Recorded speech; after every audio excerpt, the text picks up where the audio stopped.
പുതിയ വീഡിയോ എപ്പിസോഡിലേക്ക് എല്ലാ മാന്യ പ്രേക്ഷകർക്കും സ്വാഗതം. ഇനി ഞാൻ നിങ്ങളുമായി പങ്കുവെക്കുന്ന അപ്ഡേറ്റ് സൂപ്പർ താരമായ ജോൺ സിനയെ സംബന്ധിച്ചാണ്. ജോൺ സിന ഇക്കഴിഞ്ഞ ദിവസം ഒരു അഭിമുഖം കൊടുക്കുകയുണ്ടായി. അതിൽ ഇൻ്റർവ്യൂവർ ജോൺ സിനയോട് ചോദിച്ചത് താങ്കളെ എന്താണ് ഗ്രേറ്റസ്റ്റ് ഓഫ് ഓൾ ടൈം റെസ്ലറായി ആരാധകർ കാണുന്നത് എന്നുള്ളതാണ്. അപ്പോൾ ജോൺ സിന അതിന് കൊടുത്ത മറുപടി, ഈ ഹിസ്റ്ററി ബുക്കിലൊക്കെ ചരിത്രത്തിലേക്ക് ഇടം നേടുന്നവരെയാണെന്നല്ലോ greatest of all time wrestler എന്നൊക്കെ വിളിക്കാറുള്ളത്. അതുപോലെയുള്ള കുറേയധികം വിജയങ്ങൾ തനിക്ക് നേടിയെടുക്കാൻ സാധിച്ചിട്ടുണ്ട്. തൻ്റെ വിജയങ്ങൾ അത് ചരിത്രത്തിൽ രേഖപ്പെടുത്തിയിട്ടുള്ളതാണ്. അതുകൊണ്ടാണ് തന്നെ ഗോട്ട് എന്ന് അവർ വിളിക്കുന്നത്. അതിൽ താൻ സന്തോഷിക്കുന്നു എന്നുള്ളതും ജോൺ സിന പറയുകയുണ്ടായി. അപ്പോൾ ചരിത്രങ്ങൾ തൻ്റെ പേരിലാണെന്നും ചരിത്രം കുറിക്കുന്നത് താനാണെന്നും അത് മനസ്സിലാക്കിയത് കൊണ്ടാണ് ആരാധകർ തന്നെ ഗോട്ട് എന്ന് വിളിക്കുന്നത് എന്നുള്ളതും ജോൺ സിന പറഞ്ഞിട്ടുണ്ട്. നിങ്ങളുടെ അഭിപ്രായത്തിൽ John Cena greatest of all time റെസ്ലറായി നിങ്ങൾക്ക് ഫീൽ ചെയ്തിട്ടുണ്ടോ? ഒരിക്കലും തകർക്കാൻ സാധിക്കാത്ത ഒരു സ്റ്റാർഡം ജോൺ സിന ക്രിയേറ്റ് ചെയ്ത് വെച്ചിട്ടുണ്ടോ? ഉണ്ടെന്നാണ് എൻ്റെ ഒരു അഭിപ്രായം. നിങ്ങളുടെ പ്രതികരണം എന്താണെന്നുള്ളത് കമൻറ്റ് ബോക്സിൽ രേഖപ്പെടുത്തുക. മറ്റൊരു അപ്ഡേറ്റ്, ജോൺ സിനയുടെ റിട്ടയർമെൻറ്റ് മാച്ച്, അതായത് അവസാന WWE റിങ്ങിലെ മാച്ച് എന്നാണ് നടക്കാൻ പോകുന്നത് എന്നുള്ളത് ഒഫീഷ്യലി കൺഫേം ആയിട്ടുണ്ട്.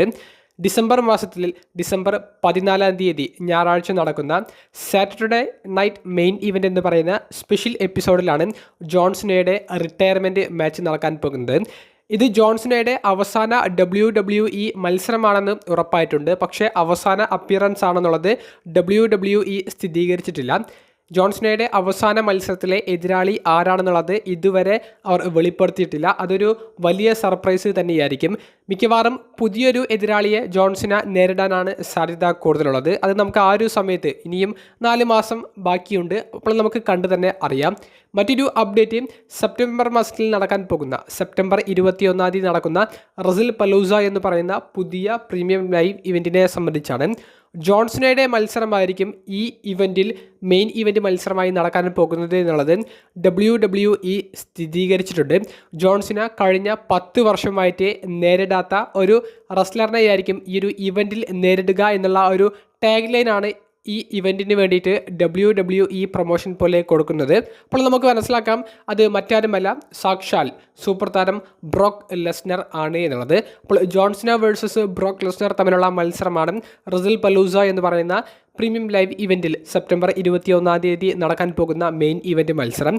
ഇതിൽ ജോൺ സിനയും ബ്രോക്ക് ലെസ്നറും മാത്രമല്ല അപ്പിയറൻസ് നടത്തുന്നത് സൂപ്പർ താരങ്ങളായ CM പങ്ക്, നിലവിലെ വേൾഡ് ഹെവിവെയ്റ്റ് ചാമ്പ്യനായ സെത്ത് റോളിൻസ്, ഡ്രൂ മാക്കൻഡയർ, നിലവിലെ അൺഡിസ്പ്യൂട്ടഡ് WWE ചാമ്പ്യനായ കോഡി റോഡ്സ്, നിലവിലെ വുമൻസിൻ്റെ ഇൻ്റർ കോണ്ടിനെൻ്റൽ ചാമ്പ്യനായ ബെക്കി ലഞ്ച് തുടങ്ങിയ സൂപ്പർ താരങ്ങൾക്കൊക്കെ ഈ ഇവൻറ്റിൽ മത്സരം ഉണ്ടായിരിക്കുമെന്നുള്ളതും WWE നിലവിൽ സ്ഥിരീകരിച്ചിട്ടുണ്ട്. അപ്പോൾ ഒരു റസൽമേനിയ ടൈപ്പ് ഒരു ഇവൻറ്റ് പോലെ തന്നെയാണ് സെപ്റ്റംബർ 21 ഞായറാഴ്ച നടക്കാൻ പോകുന്ന റസിൽ പലൂസ എന്ന് പറയുന്ന ഇവൻറ്റ് WWE ആഘോഷിക്കാൻ പോകുന്നത്. AEWൻ്റെ ഓൾ ഔട്ട് എന്ന് പറയുന്ന പ്രീമിയം ലൈവ് ഇവൻറ്റ് അഥവാ പേ പ്രിവ്യൂവിന് എതിരെ തന്നെയാണ് അതേ ദിവസം ഈ റസിൽ പലൂസ അനൗൺസ് ചെയ്തിട്ടുള്ളത്. അപ്പോൾ ഓൾ ഔട്ട് എന്ന് പറയുന്ന ഷോ ആരും കാണാതിരിക്കാൻ വേണ്ടിയിട്ടുള്ള ഒരു മാർക്കറ്റിംഗ് സ്ട്രാറ്റജി കൂടിയാണ് ഇപ്പോൾ WWE സ്വീകരിച്ചിട്ടുള്ളത്. എന്തായാലും റസിൽ പലൂസ ഒരു ഗംഭീര ഇവൻ്റ് ആയിരിക്കും. ജോൺ സിനയുടെ റിട്ടയർമെൻറ്റ് മാച്ച് ഡിസംബർ 14 നടക്കാൻ പോകുന്നത്. ജോൺ സിനയെ സംബന്ധിച്ചുള്ള നിങ്ങളുടെ ഓർമ്മകൾ അതെന്തൊക്കെയാണെന്നുള്ളത് കമൻറ്റ് ബോക്സിൽ രേഖപ്പെടുത്തുക. അപ്പോൾ അടുത്തൊരു വീഡിയോയുമായി കാണുന്നത് വരെ ബൈ.